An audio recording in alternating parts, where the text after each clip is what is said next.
Hello，大家好，我係摩東兄弟劉宇玲。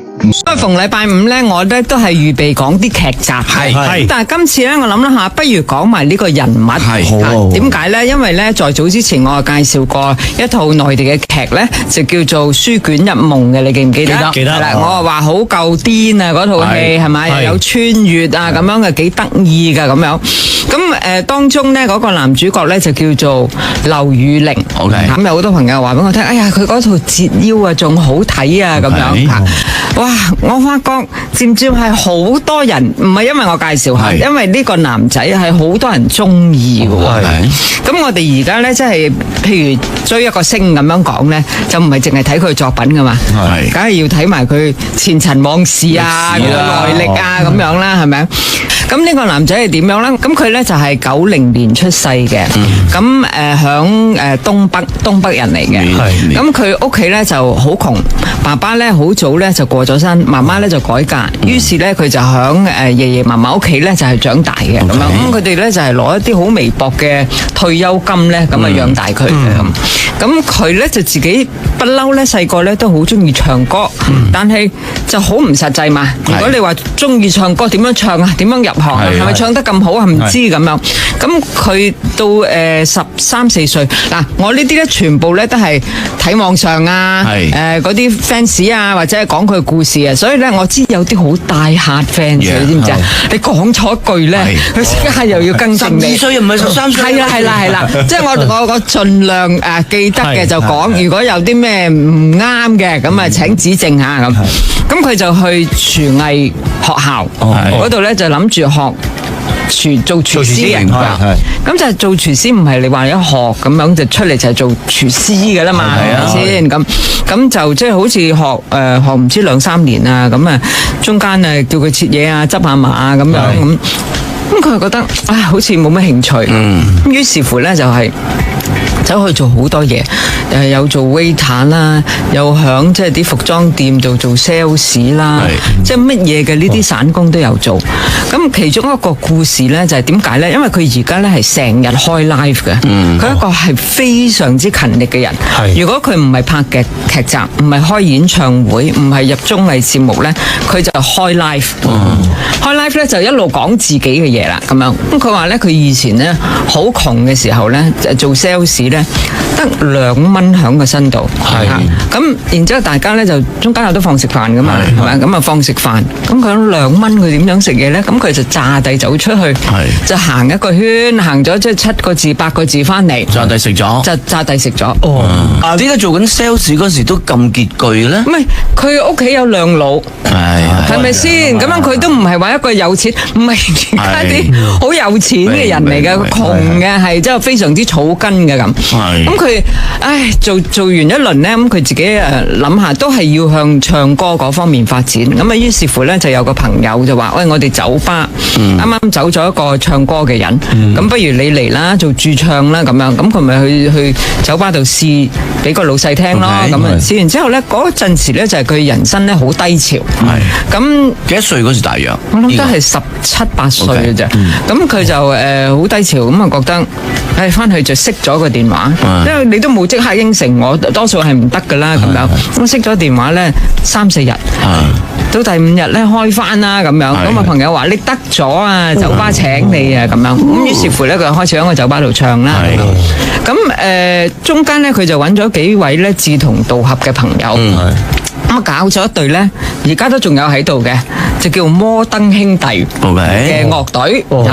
咁點樣去發揚光大咧？咁就 busking 響街嗰度有，我頭先 show 俾你睇啦，有笪地方啦，咁可能地下商場啊嗰類咁嘅地方，因為凍啊嘛，東北係咁樣就坐咗響度。唔係啊，佢好似後尾去咗深圳噶，係啊，佢真係離開東北噶，去深圳。但係咧一個我又要講下啦，一個響咁北方嘅地區咧嚟到深圳咧，課佢哋嚟講係好熱、好濕噶嘛，好似又唔知點樣皮膚病啊。佢一路 busking 咧就一路做 live 嘅，而家都係咁樣，咁啊開住部機啦咁樣，咁啊開始就有啲 fans 啦，咁但係未去到爆紅嘅咁樣，因為每晚開咧都有啲 fans 啊咁樣。咁有一晚咧就你知開 live 咧咁樣個熒光幕會出話叫佢唱咩佢咁樣，咁有人咧就叫佢唱一首歌叫《講真的》，咁樣佢唱。你話真係時來運到啦，咁樣就係因為呢首歌咧。好多點擊率，咁樣開始咧，即係有人都知道佢係小名氣啦嚇。而呢首歌都唔係佢自己隊 band 嘅，係 cover 嘅，唔係 cover 嘅咁樣。咁後尾咧就係聽講佢咧就係參加一啲咧歌唱比賽，咩好多嘅，係好多嘅，我唔知係乜嘢咧，咩快樂男聲啊嗰啲咁樣嘅。參加過呢個嚇咩又想參加中國好聲音，但係中國好聲音好似佢audition都影唔得啦。快樂男聲咧都有得上鏡，但係咧就係佢好大希望，但係後尾咧就落選咗。好啦，咁樣啊一路繼續 busking 啦，咁樣我話佢唱呢首歌啦，咁即係興起咗啦，咁樣咁慢慢咧，即係佢個路咧就行得好辛苦。咁好似咧佢自己開 live 都講嘅，或者係識得一啲人，咁開始咧就叫佢會唔會試下去唱下啲 OST，即係嗰啲劇集主題曲，冇錯啦。咁樣試下唱，咁樣佢把聲係幾好嘅。識人咧，咁啊可能有啲副導演啊、導演啊咁啊，我哋有個角色，你會唔會嚟試下？因為佢好高嘅，190啊！哇，始終都係東北人啊嘛，身材高大啲，冇錯。東北人都有矮嘅，係咁都有但係咁樣你直接唱下歌，你都有翻咁上樣，你先可以無啦啦叫你拍劇㗎。佢個樣係好特別啦，即係而家咧你睇順咗咧就覺得哎呀幾 cute 啊佢咁樣，但係以前咧嗰啲人話佢係醜帥，即係咩啊？醜帥係啦，醜得嚟又靚仔定係點？佢自己都笑自己嘅，咁樣佢開 live 咧，佢話你哋啲人啊話我對眼細。咁我對眼又係細嘅，我眉仲大過對眼。真係唔係典型嗰啲靚仔啦，真係唔係典型嘅。但係而家真係時來運到，你會覺得咧，真係幾好喎，唔錯喎。但係你會認得佢個樣，因為有 character 啦。有 character 啦，咁樣開始慢慢好細嘅角色咧，都好俾心機去做啦。而家咧就係有好多嘅電視劇係揾佢唱 OST 嘅，有一個唔知頒獎典禮就話即係。入選 OST 一半係佢嘅，咁後尾咧就而家就即係拍好多劇集咧，都係開始係男主角啦。我第一套睇嘅咧就好似叫做《天行健》，佢咧就入邊都唔係男主角啦，個男主角係另有其人嘅，佢係3個男仔之中當中一個嘅。當其時唔識佢咧，就覺得好高啦呢個人咁樣咁唔識。咁但係到後來咧，再睇《書卷一夢》咧，覺得佢幾 charming 喎咁樣，咁再睇呢個《折腰》咧，又係好好睇嘅。好啦，咁開演唱會啦，咁佢有去響深圳度開嘅，咁Valerie 中意到不得了啦，係咪？咁而家咧就話每日都要翻撈翻佢嗰啲即係開嗰啲 live 咁樣，然之後夜晚瞓覺咧就要聽住佢啲歌嚟到瞓嘅。咁迷戀啊！突然間好多人中意啊，唔係講笑啊咁樣。咁我話咁中意，咁樣我都覺得幾 Q 嘅。咁不如如果佢第時有機會嚟香港就最好啦。如果係深圳咁樣，我哋去睇啦，唔使諗啊，啲飛秒殺啊，冇可能啊咁。通常咧，如果你係一個藝人開始出名咧，就會有經理人公司簽啦，係咪？咁佢開始出名啦，就有經理人公司 approach 佢。咁但係你唔係話咁出名嘛，唔係而家咁啊嘛，咁樣好，我哋簽你咁樣100萬啦咁樣，我唔知佢點樣計下100萬啦咁樣，咁佢話唔得。唔得，我要300萬，因為我睇到有間屋，我想買俾我嘅爺爺奶奶係啦住。你如果係300萬咧，我就簽啦咁樣。都係如果佢俾300萬，佢簽咗噶啦。唔簽咧，佢就自己做。佢所以而家係自己打理自己啊，你自己打理自己。變咗佢好多嘢咧係好破格啊。佢好年輕嘅時候咧，22歲咧結過一次婚。離咗婚噶啦，結果一次婚，好啦，咁而家你紅咁，好多人梗係抄你啲嘢出嚟啦，咁就抄到佢以前個前妻同一個細路哥，咁就話哇佢咩啊，結過婚啦，有細路啊咁樣。有一日佢開 live，佢係拍緊嘢噶，但係呢個咧真係炒到發酵得好緊要嘅。嬲嬲地嘅都，着住晒古裝咁樣，着住晒古裝，因為佢拍緊嘢，佢都要出嚟澄清嘢咯，可能。你好 admire 佢，佢話我要話俾大家聽，係，我有結過婚，22歲，但係離咗婚啦。而我非常之唔好意思咧，就係大家去騷擾我個前妻，同埋佢而家呢段婚姻嘅所生嘅細路哥。佢話你哋話我冇所謂，講我乜嘢都冇所謂，但係我已經係同佢係冇咗關係，你哋走去騷擾佢係好唔啱嘅。因為咧，你如果有經理人咧，唔會做啲咁樣嘅嘢噶嘛，係咪啊？佢直頭就坐喺個鏡頭面前，佢話我會講一次，呢個亦都係唯一嘅一次，你會覺得好 man，幾型啊又，好型啊！咁而家咧是非常之好，咁樣佢咧就亦都係響呢啲 live 咧就講，佢未放過假，一日假都冇放過。咁做綜藝又好好睇嘅喎，佢做綜藝咧就係好，又唔會話好搶啊、好癲啊嗰啲，但係你又覺得佢幾好睇嘅咁樣。咁忙到不得了啦！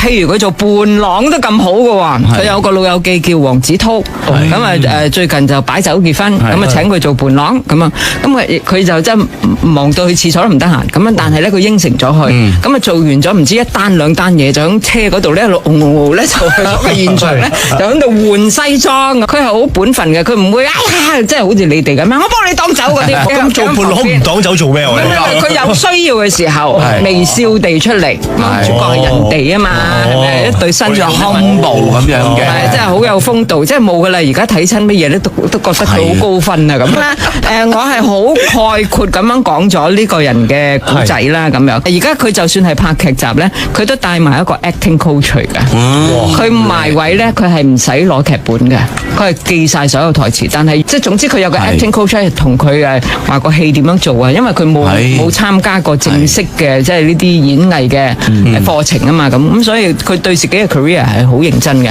講到呢度，不如聽下佢即係令佢紅嘅呢首歌咧，就係講真的劉宇寧。